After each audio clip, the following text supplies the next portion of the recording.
Good morning, everybody. Grace and peace to you from our Lord Jesus Christ and all the saints here in Central California and here in the MDF. This is the second time I've made this video. The first one was almost 20 minutes. We'll see how long this one is. Why did I make two? You got to turn the microphone on, dummy. That's why I don't use these things. Technology. Anyway, I am happy to report that our wireless survey project, wireless replacement project, has finally kicked off. And the reason I know that is, well, number one, I work here, and number two, look at all these APs. There's 1 million of them. Yeah, actually there's only 310 of them. But if you had to carry them all over box by box, it would feel like 1 million.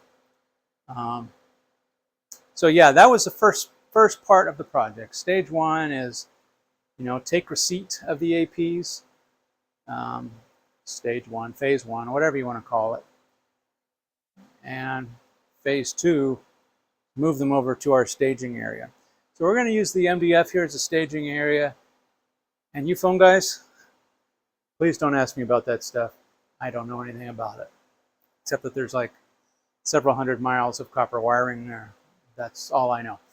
Okay, anyway, so these APs came in, we moved them over here. After moving them over here, the first thing we had to do is inventory them. And after several times counting these boxes and coming up with different numbers every time, I'm looking at the numbers that I made. We came up with 200 APs in that big stack right here. So this is 200 APs in this stack of boxes here. And this stack of boxes here, we have 110. So 200 indoor APs, 100 indoor APs, 10 outdoor APs. You can tell the difference between the indoor and outdoor APs is because they come in a different shade of box. Brown, cardboard, whatever you want to call it. I call it box. So anyway, I thought it might be fun to do an unboxing real quick and see what these things look like. Because I've seen the indoor APs, but I'll show you those again. What I have not seen, technically that's not true. I just did this. I'm doing it again. What I have not seen is the outdoor APs. So let's get one of these open right here. I'm going to give you a little twister-rooney here. You can see me open this thing. So here it is in this box. First thing is this little cardboard cover on top. Covers the whole thing. There's no mounting plate in there like I hoped there would be. Nothing but air. But it comes with this little sticky stick type thing that was on the top. I thought it was just a handle to pull the cardboard up. But that's stupid. I don't know why that would be. But any of you extreme guys out there that know what this is, it basically says, can we read it? There we go. That's what it says. In and out on each end. And then it says 9mm. So I don't own a 9mm. I have a 38. It's Extreme RJ45. And then out. So, oh, I just figured out. This was puzzling me for so long. I know what this is for. I'll tell you in a second. And all the extreme guys out there are going, duh, we know what it's for. Well, I didn't until just now. I just figured it out. And I'm glad they included that now. So here is the outdoor AP. They're fairly heavy. It's like 8 or 10 pounds. They have, it's a metal case, number one. So what do we got here? We've got this little thingy here, which I'm not sure what that is. It's probably like a vent or something. Fuse? I don't know. I don't know what that is. Anyway, here's the connectors. They're weatherproof. So you feed take these off, feed the coax through there, terminate your coax. You're showing my age. Feed your twisted pair cable through there, terminate it, put an RJ45 on it, and then screw it in here. There are two, I believe this is a PoE. Ethernet 1, Ethernet 2. Yeah, so this is Ethernet 0 right here. That's Ethernet 0. It's Ethernet 1. I'm assuming this is going to be PoE. We will find out. I don't see, maybe that's what this is, external DC. That could be an external DC. It's for a grounding lug. This is for a console cable should you need to console into it. Here's the top. That little thing on the bottom is probably a status LED.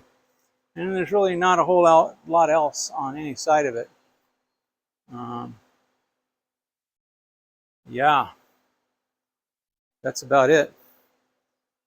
And comes with some sort of mounting plate here, but I am not quite sure how it works.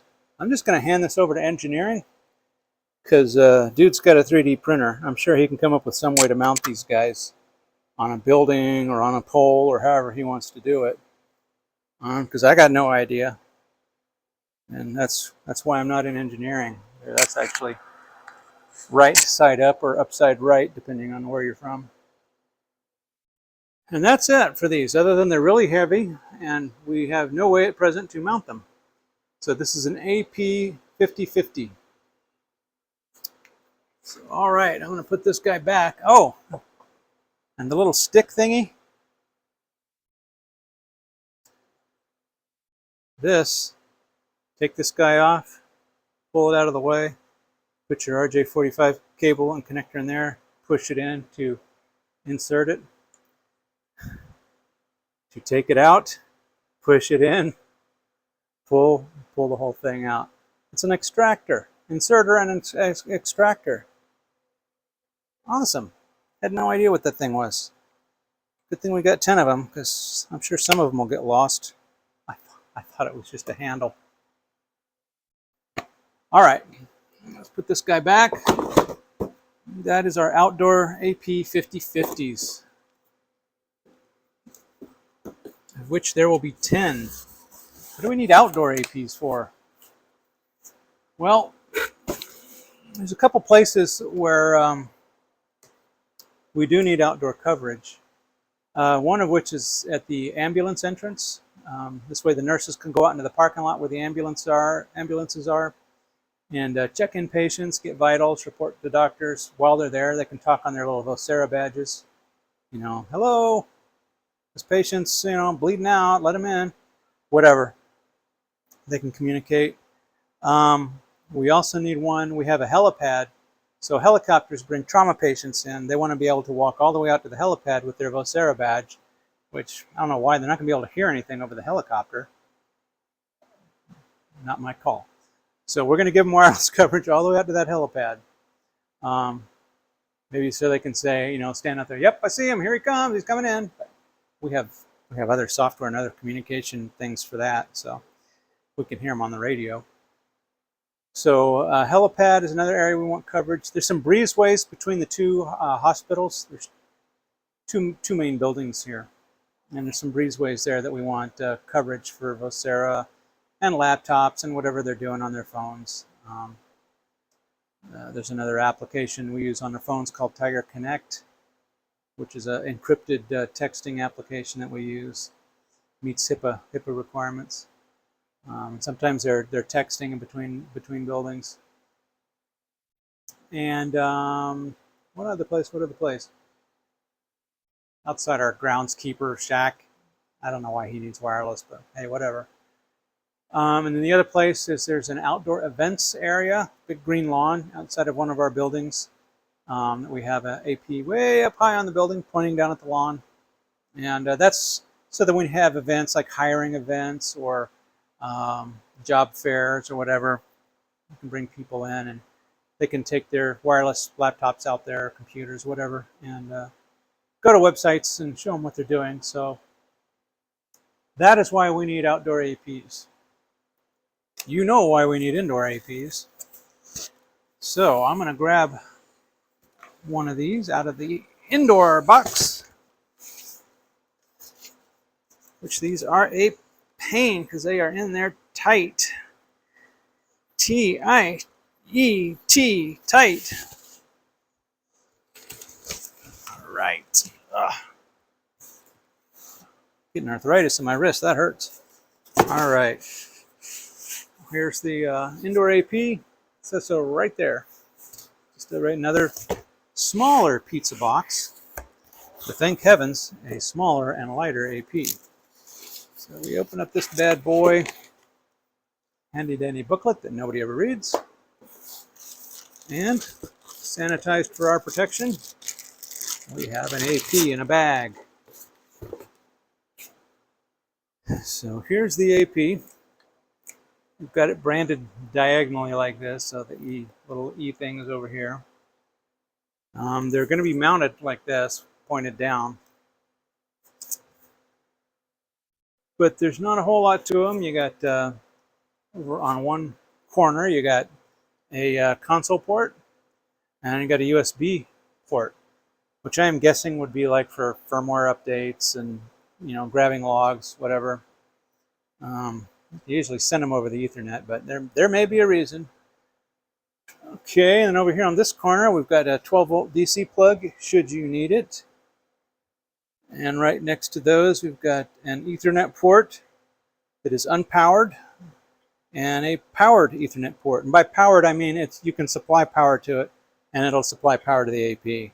So at the very minimum, you need to plug this one in. If you want more bandwidth down to the switch, you can plug this second one in. They will automatically set up a lag.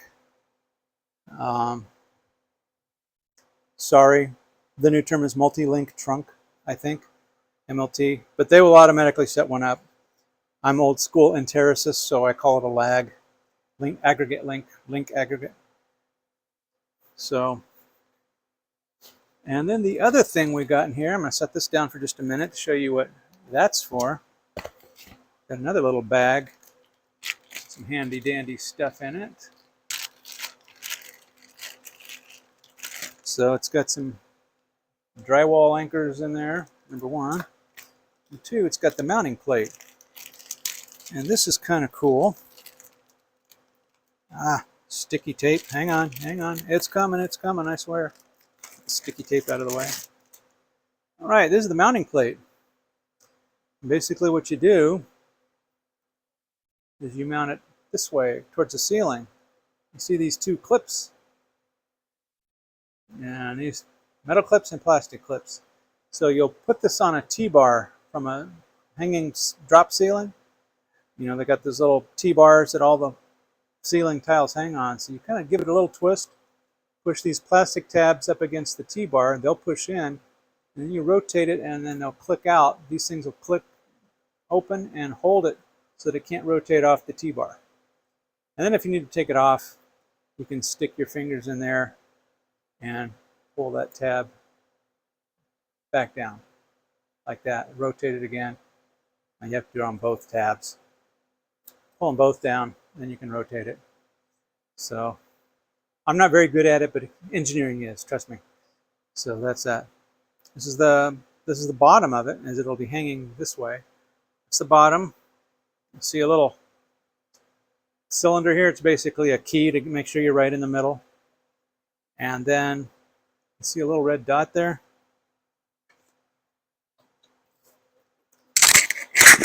See a little red dot there?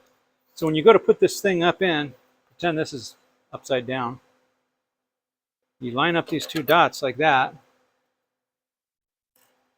push up on the AP, and rotate it. And then this is locked in, and it's hanging from the T-bar just like that. You want to take it out, you just push the AP up against the T-bar, rotate it again, and it'll pop right off. You can leave this mount up there, and you can change out the AP or whatever you need to do. So that is an indoor AP. And somebody noted that, wow, 310 AP sounds like a lot. Yeah, it is. But bear in mind, we have, I don't know, 10 or 12 buildings that we have to cover. We've got, yeah, Forget it. I am not going to put the plastic cover back on this thing. We have 10 or 12 buildings total. A couple of those are clinics for patients. 3 or 4 of them are actually. And we've got a bunch of engineering buildings that are out there at the other end of the campus. And then we've got 2 main hospital buildings. The newer hospital is 3 floors. And the older hospital is 5 floors. And that's a much smaller building, but it's taller. And the new building is shorter, but it's a lot wider. So we've got to cover all of that real estate with RF energy. Let's see what else. Is there anything else? I don't know. I don't think so. So yeah, we got to get these all authorized on the controller. Try to stay ahead of engineering as they're putting them up. Yeah, so that was the other thing. On the old controllers, the old wireless, we could set up a DHCP option in a DHCP controller so that when these guys got their DHCP lease address, that special option would tell them where to look for the wireless controller. So it would, as soon as it got that option string, it would release that IP, and go over to the controllers and say, hey, can I have an IP address? And it would get a new IP. Actually, no, it wouldn't. It would keep that IP. That's right. It was set up in the, I put it on all DHCP scopes just in case somebody set it up on the wrong scope, so we would know to change. Anyway, so it'll get an IP for the wireless subnet, and then it'll check in with the controller. And it'll say, hey, I'm a new client. Isn't that awesome? The controller would say, hey, there's a new wireless AP wants to become part of our club. So then I would go in there and see it. It would say pending, and I think it was pending. And then I would authorize it, and it would say authorized. Otherwise, it would just stay in the pending state. That was quick and easy. These new ones, every time I have tried to connect an internal IP, and I haven't done any external, but no reason to think it would be any different. When I connect an internal AP, what it does is it goes out to XIQ Cloud, Extreme's cloud service, checks in and says, hey, I'm a new AP. Then I've got to go in and say, no, you don't belong here. You're going to report to an internal controller. Then I got to tell it what the internal controller is and tell it, change your personality to report to this controller. And then it'll do that. And then eventually you'll see it show up on the local controller. That process has taken me anywhere from 10 minutes to 20 minutes each time I've tried. So if you extreme guys out there have any tricks on making these guys show up to a local wireless controller, that would be awesome. Otherwise, I'm going to open up a case with Extreme and say, hey, how do we do this?